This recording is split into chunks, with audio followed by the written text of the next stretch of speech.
Hey everybody, welcome to the Pixelblips Podcast for October 6, 2013. I'm Andy Ryan, your host through this treehouse of horrors.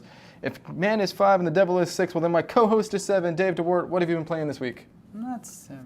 It's a reference to a Pixie song. Yes, anyway, I know the song you're talking about. I actually haven't been playing a lot of full games this week with the Beyond Two Souls demo coming out.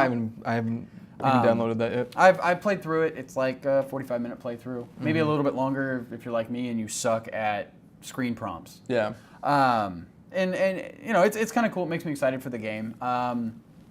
They kind of don't really explain how the girl becomes attached to the spirit thing and all that. They just show. Sorry, there was an ant on my face. Apparently. I was like, do you have fleas? No, the other day I was driving in my car and like this freaking giant ass beetle like buzzed in the window and slapped me in the side of the head and then just ran up over my forehead and down the side. It was. While you were driving? Yeah, I know, and I couldn't do anything because I'm in the middle of traffic. It was just like, there's a bug on my face. Beyond Two Souls, it's pretty cool. It's really nice to see that Quantic Dream has come out with another game. Yep. Their last game was Heavy Rain. Heavy Rain. And it was, Not to be confused with Chocolate Rain. Or Rain, that other game that came out this week. It's true. It's a pretty neat way of doing a combat system. You don't really have button prompts so much as you kind of have to look at the way the character is motioning. So like if she's going to punch, you have to go the way, you have to take your stick and flick it the way that her punch is going. Oh, cool. If she's going to block, you also have to go that way, which is counterintuitive to the way that I'm used to blocking in like say a fighting game is usually back or a button. So it's, that's kind of neat. It's a demo, but it does train you like, the first part is, okay, this is how you interact with things in the world, and then the second part is, here's a little combat demo. It's pretty neat. I'm kind of excited about it. I'm on the fence about whether I'm going to pick it up this week or if I'm going to wait a little while. Is it out this week? It comes out Tuesday. Okay. Yes, it comes out Tuesday, I believe. Don't quote me on that. So internet, don't quote Dave on anything. No. Yeah, as we saw with pandas. It's true. Hey, did you know pandas are a marsupial? Shut up. Anyway, I also finally this morning got the Battlefield 4 beta to work on my PC. Because it's a beta. Battlefield, but prettier? Kinda. I never really played a Battlefield game before. I just kind of was like, it's free. Okay, I'll try it out. Thanks, Origin. There were a lot of issues with me getting it working, and it's part of the reason why a lot of people don't use PCs as gaming device or machines because they don't want to sit and figure the crap out.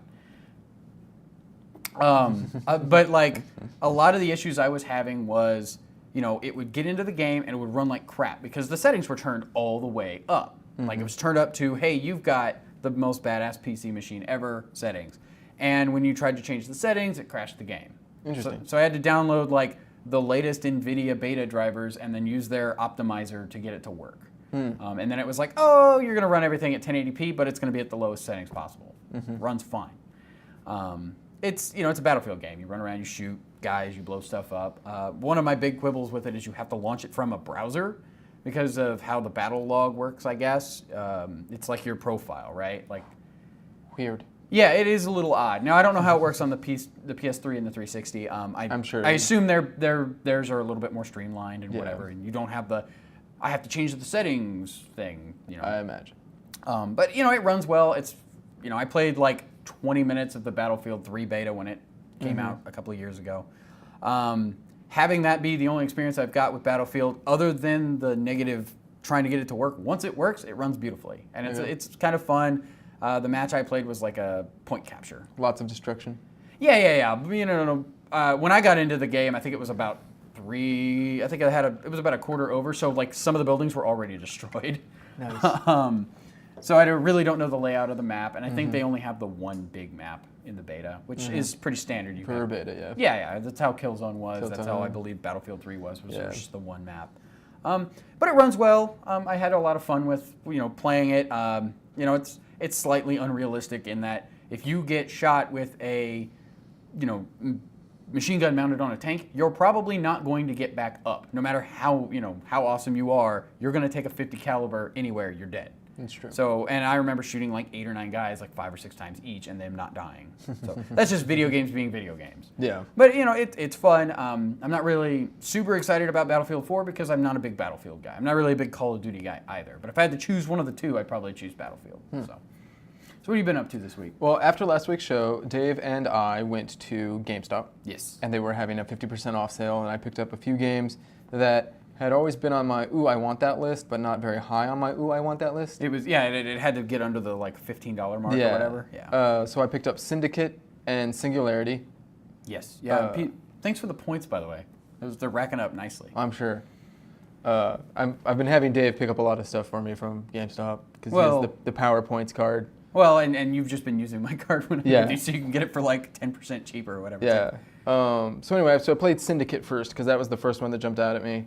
And it's by Starbreeze, who did The Chronicles of Riddick, Escape from Butcher Bay, and Dark Athena, and they also did The Darkness 1. I don't know if they did The Darkness 2. They probably did, but I don't know for sure. And I liked all those games, so I was like, okay, well, I want to play Syndicate because it's the same guys, and it's cyberpunk and everything. Mm-hmm. And it looked amazing. It looked great. Like, the aesthetic they went for, they got 100%. Oh, cool. Like, I would say that if you thought Deus Ex Human Revolution wasn't action-y enough, this is the game for you. So it's more actionless stealth or less 100% like more action. 100% more action. That's cool. And the plot was good. Brian Cox and Rosario Dawson show up. So there's that. Did you beat the game, or I did? So you played through all of it. So it's not very long. Yeah, that's my one quibble. I'm used to both the Darkness and the Chronicles of Riddick Butcher Bay game that I really love by Starbreeze are longer games.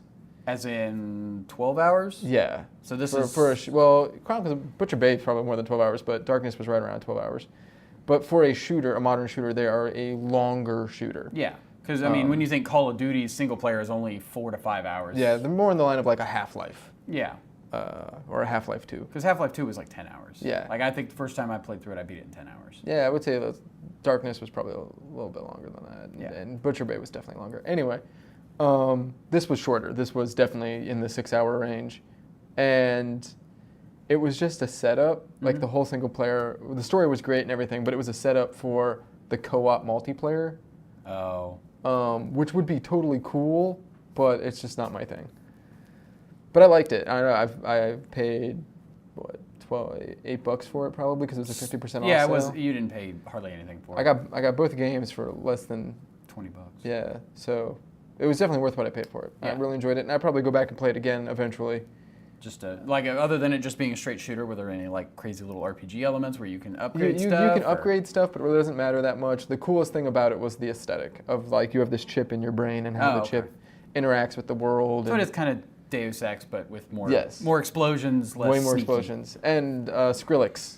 Skrillex had a song on. There's a part where a boss fight. Oh, the boss fights were definitely better. 100% better than Deus Ex's boss fights. That's okay. I mean, Skrillex has had some music in a lot of games. So. But yeah, so this guy like you're trying to open a door and he like kicks the door and knocks you over, and right as he kicks the door, it starts with that bangarang wub wub step. And it didn't say bang. I don't know that it was Skrillex for sure because it didn't say bangarang. That's what. But it's what it sounded like to you. It totally sounded like bangarang by Skrillex. So then I played Singularity, and Singularity seems to be a lot longer of a first-person shooter. It's by Raven Software, who did going all the way back to Heretic, which I loved, Hexen, which I loved. Yeah, and I think they did Quake 4? Quake 4. More recently, they did Quake 4. They're also responsible for the X-Men Legends series, X-Men Legends 1 and 2, before Activision took that away from them. And said no. I think they did Ultimate Alliance. They definitely did not do Ultimate Alliance 2, I'm pretty sure. But once again, don't quote me on that. But Singularity is great so far.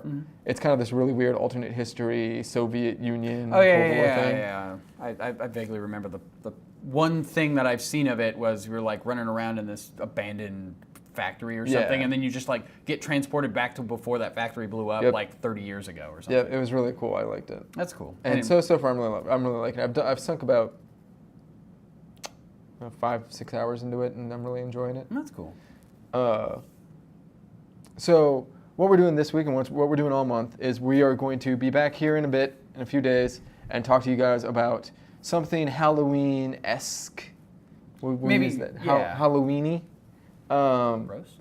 Wait, never mind. Yeah, Halloween-esque, and we'll have like a little 10-minute show on it. So we'll see you back this week. We're doing Halloween that makes you laugh. Yeah. Okay. So, yeah. the lighter side that of totally Halloween. works for what we're doing. So don't forget to spay and neuter Pokemon. If you are looking for news this month, we'll probably cover it very briefly, but it's October, so the only news is new releases and stuff as we get slowly towards that November console 15th release. and November 22nd. Yes. So we'll see you in a few days. Don't forget to spay and neuter Pokemon.